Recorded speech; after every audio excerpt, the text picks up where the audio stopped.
शुभ समाचार में सबसे पहले सबसे महत्वपूर्ण खबर की ओर हम रुख करेंगे। प्रधानमंत्री नरेंद्र मोदी 2 दिन के जर्मनी दौरे पर हैं। प्रधानमंत्री मोदी यहां G7 की बैठक में शामिल होने पहुंचे हैं। आज उनके दौरे का दूसरा दिन है। G7 सम्मेलन के दौरान प्रधानमंत्री नरेंद्र मोदी आज विश्व के कई नेताओं से मुलाकात करने जा रहे हैं। शाम 7 बजे प्रधानमंत्री मोदी सत्र को संबोधित भी करेंगे। कल जब प्रधानमंत्री मोदी जर्मनी पहुंचे तो उनका शानदार भव्य तरीके से स्वागत किया गया। प्रधानमंत्री मोदी ने जर्मनी में रह रहे भारतीयों से भी संवाद किया और अपनी सरकार की उपलब्धियां गिनाई करके। इस दौरान देखिए, प्रधानमंत्री ने कोरोना टीकाकरण से लेकर डिजिटल इंडिया तक का जिक्र अपने ही अंदाज में किया। आज प्रधानमंत्री अलग अलग देशों के राष्ट्राध्यक्षों से मिलने जा रहे हैं। थोड़ी देर पहले उनकी मुलाकात अर्जेंटीना की प्रधानमंत्री से हुई। प्रधानमंत्री आज जर्मनी के बाद यूएई के लिए रवाना होने जा रहे हैं।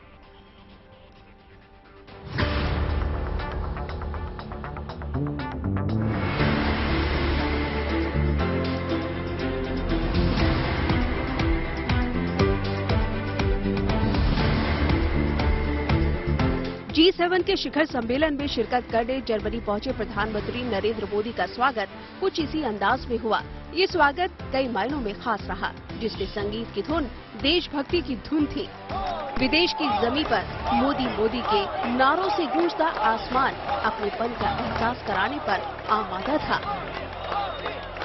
जर्मनी पहुंचने पर पीएम मोदी से मिलने वालों में बच्चे भी शामिल रहे, जिनका पीएम मोदी से मिलने का उत्साह देखने के लायक रहा। पीएम मोदी इस तरह इन बच्चों से मिले कि उनकी खुशी को पंख लग गए। भावनाओं के ज्वार में बहने वाले चेहरे अलग अलग इस दौरान दिखाई दिए। पीएम मोदी अब आज जर्मनी में चांसलर से मिलने वाले हैं। कार्यक्रम के मुताबिक पीएम मोदी का आज का दिन खासा व्यस्त रहने वाला है। 12 बजे पीएम मोदी का स्वागत जर्मन चांसलर ओलाफ शोल्ज करेंगे। 12:30 बजे क्लाइमेट, ऊर्जा और हेल्थ से जुड़े अधिवेशन में शिरकत करेंगे। 2:15 बजे साउथ अफ्रीका के राष्ट्रपति से मुलाकात होगी।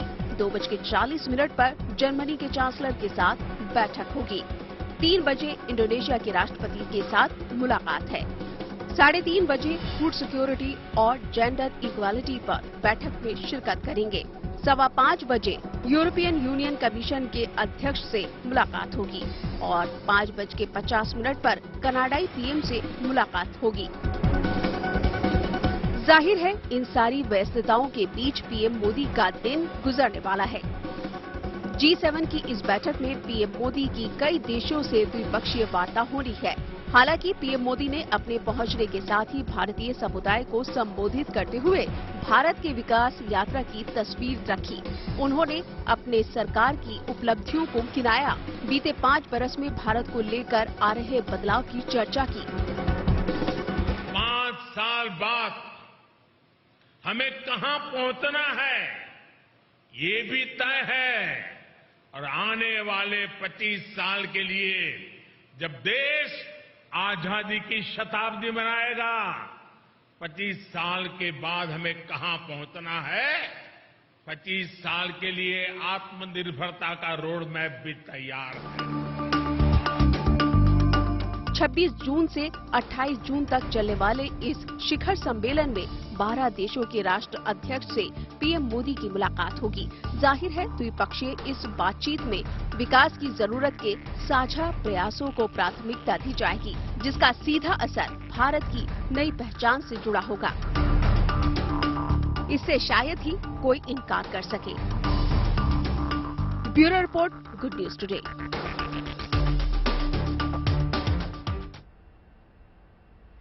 प्रधानमंत्री नरेंद्र मोदी ने जर्मनी में एक बार फिर से अप्रवासियों के बीच नए भारत की तस्वीर पेश की है। उन्होंने कोरोना के विरुद्ध भारत के युद्ध का भी जिक्र किया है। इसके साथ ही भारत की सशक्त डिजिटल क्रांति का भी जिक्र उनकी तरफ से किया गया।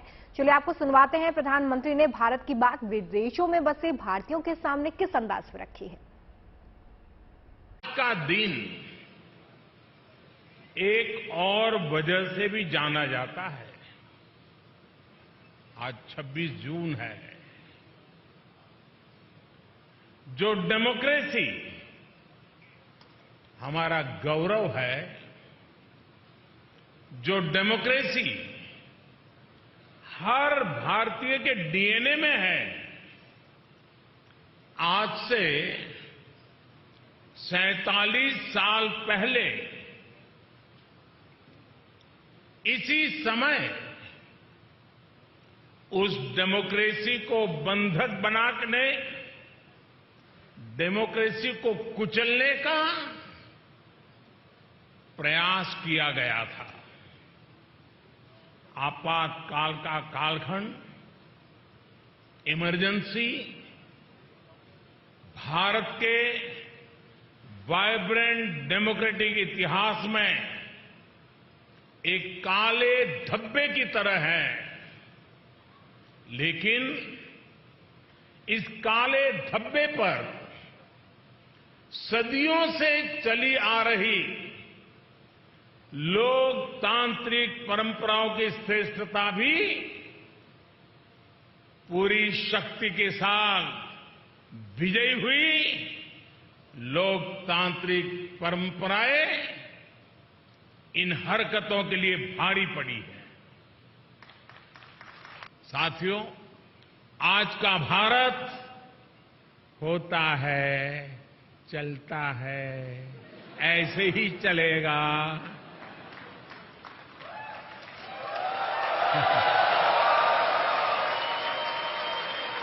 उस मानसिकता से बाहर निकल चुका है दोस्तों। आज का भारत की पहचान है, करना ही है और समय पर करना है। इस संकल्प के साथ हिंदुस्तान चल रहा है। आज अभूतपूर्व संभावनाओं से भरा है। भारत एक मजबूत सरकार के नेतृत्व में, एक स्थिर सरकार के नेतृत्व में, एक निर्णायक सरकार के नेतृत्व में नए सपने भी देख रहा है, नए संकल्प भी ले रहा है और संकल्पों को सिद्धि में परिवर्तित करने के लिए जी जान से जुटा हुआ भी है। हमारी पॉलिसी स्पष्ट है और रिफॉर्म्स के लिए भरपूर कमिटमेंट है। 5 साल बाद हमें कहां पहुंचना है, ये भी तय है और आने वाले 25 साल के लिए जब देश आजादी की शताब्दी मनाएगा, 25 साल के बाद हमें कहां पहुंचना है, 25 साल के लिए आत्मनिर्भरता का रोड मैप भी तैयार है। मैं आप सभी में भारत की संस्कृति, एकता और बंधुत्व के भाव का दर्शन कर रहा हूं।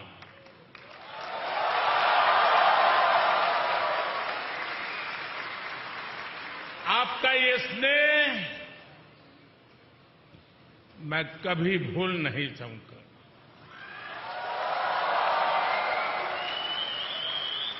आपके इस प्यार के लिए, इस उत्साह और उमंग के लिए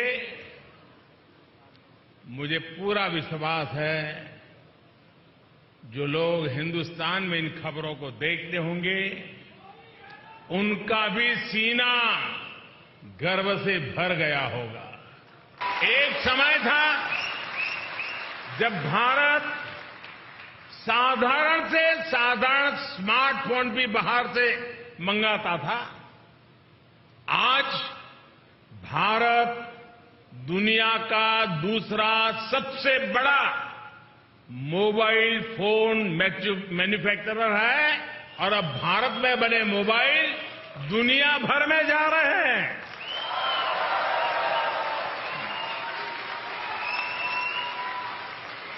सात 8 साल पहले जब मैं आप जैसे साथियों से चर्चा करता था तो हमारी बायोटेक इकोनॉमी $10 बिलियन यानी 75,000 करोड़ रुपए की हुआ करती थी। आज ये 8 गुना अधिक बढ़कर $80 बिलियन यानी 6 लाख करोड़ रुपए को पार कर चुकी है। भारत में कोविड वैक्सीनेशन के स्पीड और स्केल से भी आप भली भांति परिचित हैं।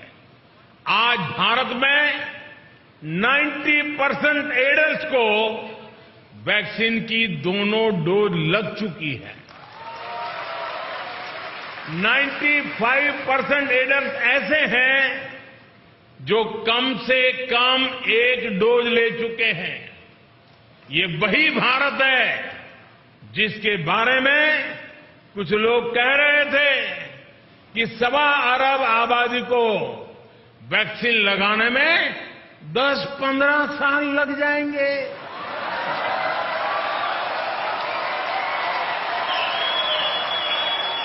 और अब बात असम में बाढ़ के बीच मिशन जिंदगी की कर लेते हैं। असम में बाढ़ से मचे कोहराम के बीच सेना, एयरफोर्स, एनडीआरएफ, एसडीआरएफ और राज्य प्रशासन की टीम्स जो है राहत और बचाव कार्य में जुटी हुई हैं। राज्य के 25 जिलों में 22 लाख से अधिक लोग बाढ़ से प्रभावित हुए हैं। हालांकि पिछले कुछ दिनों की तुलना में अगर देखा जाए तो असम वासियों को बाढ़ से थोड़ी राहत मिलती हुई जरूर नजर आ रही है। देखिए, असम के नौगांव, करीमगंज, बारपेटा, कछार, दर्रांग और मोरीगांव जिले में राहत और बचाव का कार्य बहुत तेजी से चला जा रहा है। मुख्यमंत्री हेमंत बिस्वा शर्मा बाढ़ प्रभावित क्षेत्रों का लगातार दौरा कर रहे हैं और लोगों से मुलाकात कर रहे हैं। साथ ही सेना के अफसरों, स्थानीय प्रशासन के अधिकारियों से हालात को लेकर लगातार बैठकों का दौर जारी है। बाढ़ प्रभावित जिलों से लाखों की संख्या में लोगों को निकाला जा रहा है और ऊंचाई वाले सुरक्षित स्थानों पर शरण दी जा रही है।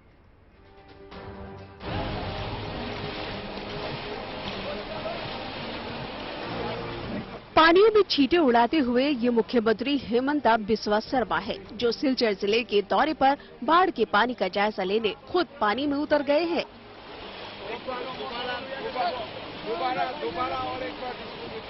उनके साथ चल रहा अमला भी पानी में जूझते हुए लोगों की रोजमर्रा की जिंदगी को पानी के साथ बहते हुए देख रहा है।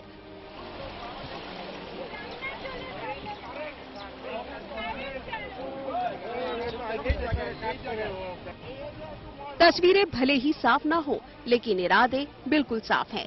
ज्यादा से ज्यादा लोगों तक पहुंचना। मुख्यमंत्री हेमंता इस दौरान लोगों से मिल भी रहे हैं, उनकी समस्याओं को सुन भी रहे हैं और अफसरों को जरूरी निर्देश भी दे रहे हैं।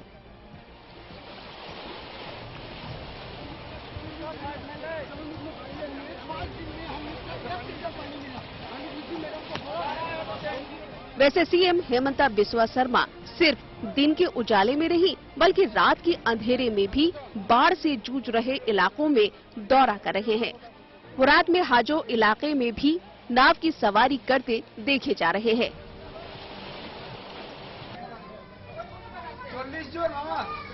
रही बात सिलचर की, तो सिलचर का हाल ये है कि यहाँ गलियों गलियों में पानी घुस गया है, जिसकी वजह से इंडियन आर्मी ने यहाँ मोर्चा संभाल लिया है।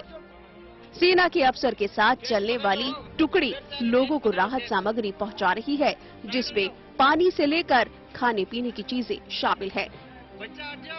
लोगों तक मदद पहुंचाने के लिए सेना के ये जवान पानी में उतरने और इमारतों पर चढ़ने से भी गुरेज नहीं कर रहे हैं। मकसद है जरूरतमंद लोगों तक ज्यादा से ज्यादा मदद पहुंचाना।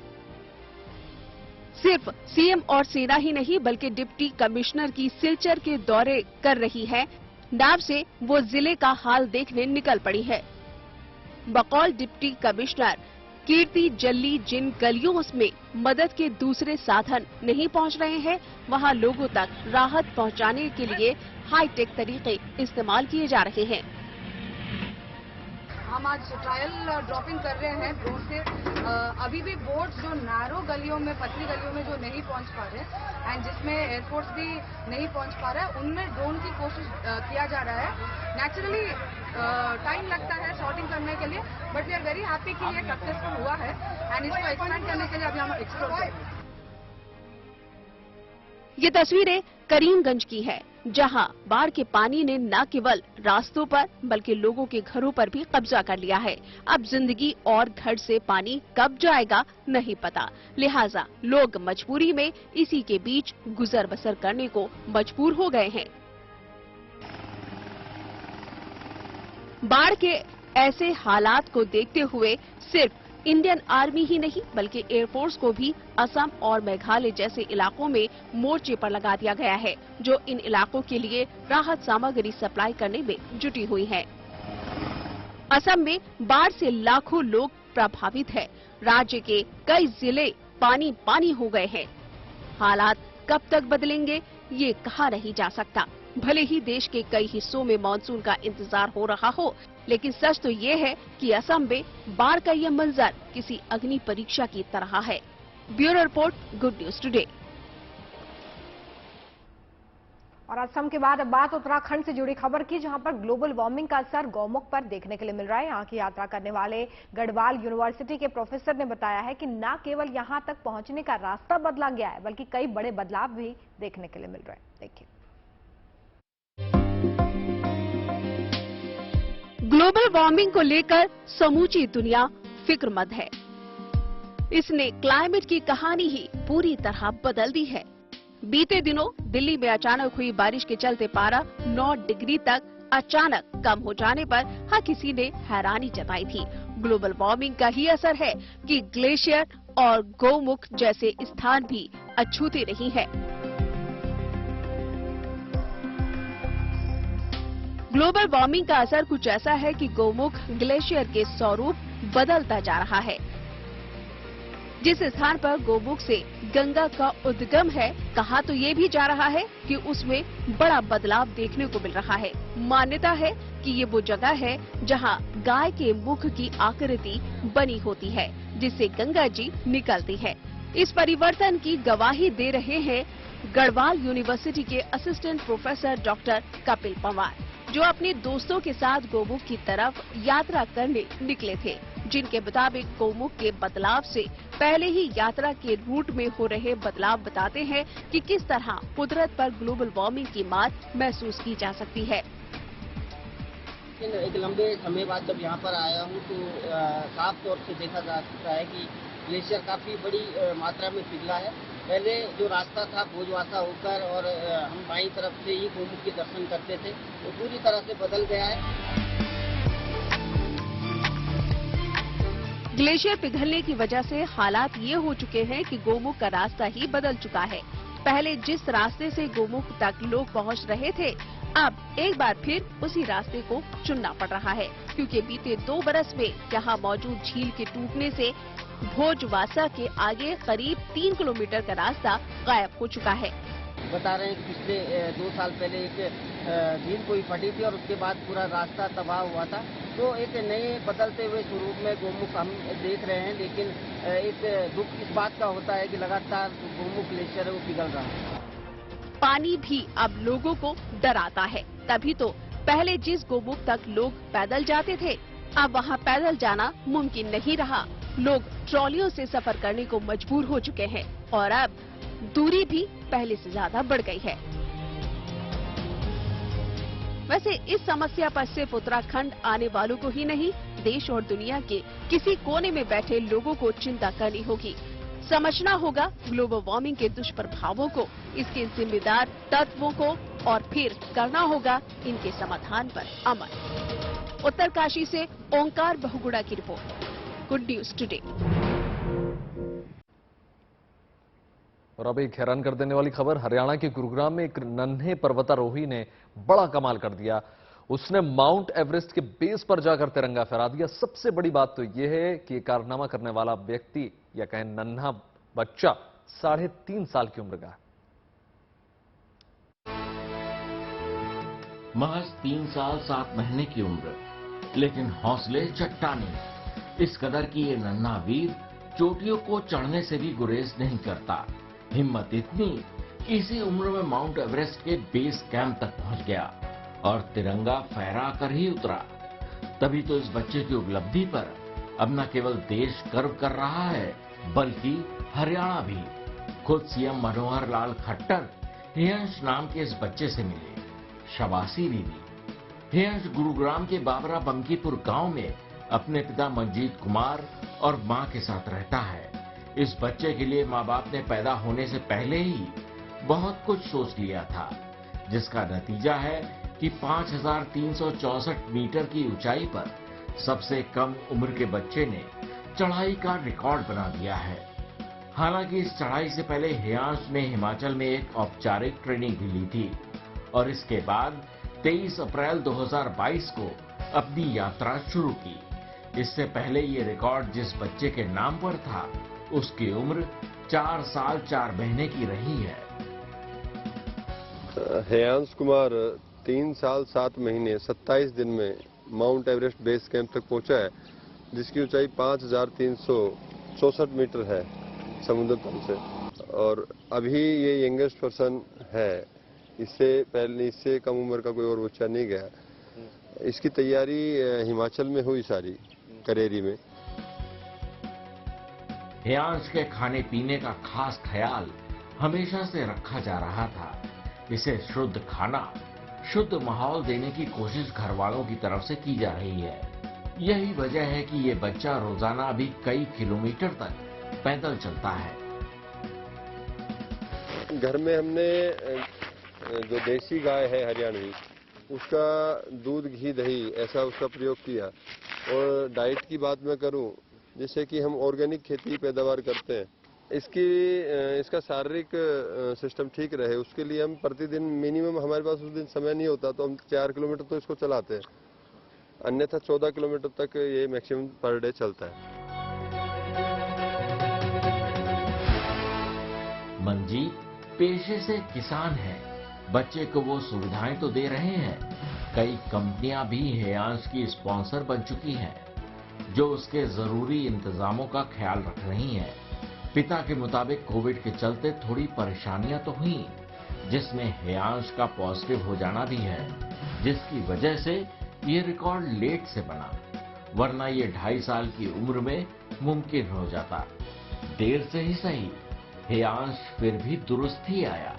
जो काम बड़े बड़े नहीं कर पाए, वो काम हेयांश ने नन्ही उम्र में ही कर दिखाया है। जाहिर है, एक माँ बाप का सपना होता है कि बेटा बड़ा हो और माँ बाप का नाम रोशन करे, लेकिन हेयांश ने ये काम तो महज 3.5 साल की उम्र में ही कर दिखाया है।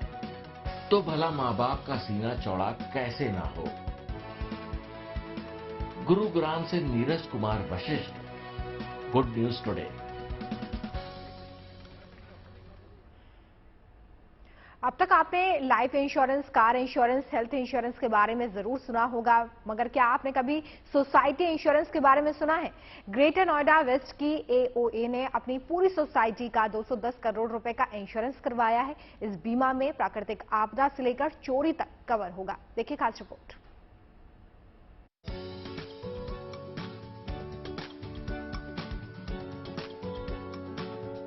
मुसीबत कब, कहां से, किसके रास्ते आपके घर तक आ जाए, ये कोई नहीं जानता। ऐसे में इनसे निपटने की तैयारी पहले से हो, यही बेहतर है। कुछ ऐसी ही खास तैयारी आपको ग्रेटर नोएडा वेस्ट के गौर सिटी के गैलेक्सी नॉर्थ एवेन्यू में देखने को मिलेगी। यहाँ पर पूरी सोसाइटी का बीमा कराया गया है। ये बीमा कराया है यहाँ के अपार्टमेंट ओनर्स एसोसिएशन ने। 210 करोड़ रुपए के इस बीमे की किस्त भी बेहद कम है। इसके लिए फ्लैट मालिक को 1 साल में सिर्फ 50 से 60 रुपए देने होंगे। जो सोसाइटी को एडिशनल भार न पड़े, इसलिए हम और रेजिडेंट मिल के हमने डिसाइड किया कि सोसाइटी को क्यों न इंश्योर्ड किया जाए। तो ये बहुत बड़ी बात थी, ये नायाब है हमारे। ये करीब 210 करोड़ का हमने किया इंश्योरेंस। एसोसिएशन के इस कदम की यहाँ रहने वाले भी खूब तारीफ कर रहे हैं। ये बीमा मामूली किस्त में बड़ी सुरक्षा का एहसास दिलाता है। इस बीमा को कराने की मंशा बेहद साफ है, हर तरह की सिक्योरिटी को सोचकर चलना। हालांकि ये भी सच है कि ये सस्ते का सौदा तभी होगा जब बड़ी सोसाइटी होगी, यानी जितने ज्यादा फ्लैट्स उतनी ही कम EMI. Bureau report, good news today. बाद राष्ट्रपति चुनाव की कर लेते हैं। राष्ट्रपति चुनाव के लिए आज विपक्ष के उम्मीदवार यशवंत सिन्हा अपना नामांकन दाखिल करेंगे। इस मौके पर विपक्ष अपनी ताकत दिखाने की भरपूर कोशिश करेगा। इससे पहले देखिए, 24 जून को एनडीए उम्मीदवार द्रौपदी मुर्मू के नामांकन में सत्ता पक्ष ने अपना शक्ति प्रदर्शन दिखाया था। आज यशवंत सिन्हा के नामांकन के समय शरद पवार, राहुल गांधी और अखिलेश यादव मौजूद रहेंगे। वहीं देखिए, राजस्थान के मुख्यमंत्री अशोक गहलोत, तमिलनाडु के मुख्यमंत्री एम के स्टालिन भी शामिल होंगे। इसके अलावा पश्चिम बंगाल की मुख्यमंत्री ममता बनर्जी, उनके भतीजे अभिषेक बनर्जी भी नामांकन में मौजूद रहेंगे। राष्ट्रपति उम्मीदवार यशवंत सिन्हा के नामांकन के लिए विपक्षी नेता दिल्ली पहुंच चुके हैं और दोपहर 12:15 बजे राष्ट्रपति उम्मीदवार यशवंत सिन्हा अपना नामांकन दाखिल करने जा रहे हैं।